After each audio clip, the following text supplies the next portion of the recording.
اس لیے آپ علیہ الصلوۃ والسلام نے فرمایا حرم علی النار، 3 خوبیاں جس بندے میں ہوں گی میں اللہ کا مصطفیٰ گارنٹی دیتا ہوں کہ جہنم کی آگ اس پہ حرام ہے، وہ جہنم میں نہیں جا سکتا، وہ پکا جنتی ہے۔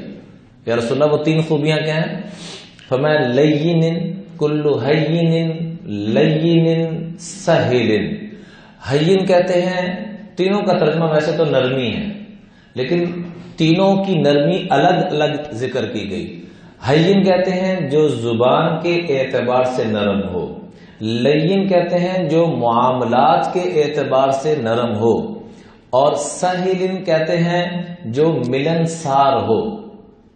ہر ایک سے یوں تعلق اس کا ہو۔ اللہ کروڑوں رحمت نازل کرے مرحوم جنید جمشید پہ، میں نے ایسا ملنسار بندہ کہیں نہیں دیکھا، اتنا بڑا سٹار، اتنا اس کی تعلقات اور پی آر، اور دنیاوی اعتبار سے بھی اللہ نے اس کو، مالی اعتبار سے بھی، ہر اعتبار سے نواز، دینی اعتبار سے بھی، لیکن کوئی تکبر نہیں، کوئی وہ اکڑ نہیں، اور ہر ایک سے ملنسار۔ حتیٰ کہ وہ لوگ جو زندگی میں ایک دفعہ ملے ہیں، اور عام غریب لوگ، میں ان کو بھی جانتا ہوں کہ جو 10-15 ہزار روپیہ کما رہے ہیں، جس کو ہمارے معاشرے میں ان کو انسان ہی نہیں سمجھا جاتا، لیکن وہ بندہ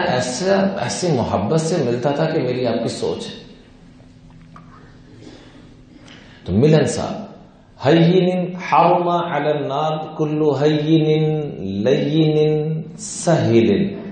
ہین کہتے ہیں زبان کے اعتبار سے نرم ہو، اور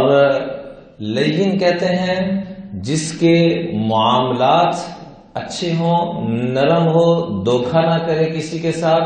اور اپنے بچوں کے ساتھ یہ فضا قائم کرے،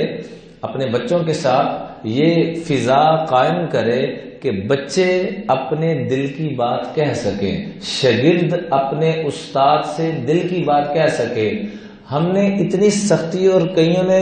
شدت کر لی ہوئی ہے کہ نہ بچہ اپنے والدین سے، نہ شاگرد اپنے استاد سے دل کی بات کہہ سکتا۔ کہیں پر بہت زیادہ آزادی ہے، وہ بھی تباہی ہے، اور کہیں پر کیا ہے، بہت زیادہ شدت اور سختی ہے، وہ بھی تباہی ہے۔ اس لیے فرمایا حرم علی النار، میں اللہ کا مصطفیٰ حضرت محمد مجتبی صلی اللہ علیہ وسلم گواہی دیتا ہوں اس بات کی کہ جہنم کی آگ حرام ہے ہر اس شخص پر جس کی زبان بھی نرم ہو، جس کے معاملات بھی بہتر ہوں، اور جو ملنسار بھی ہو۔ بچوں کو موقع تو دیں اپنی دل کی بات کہہ سکیں،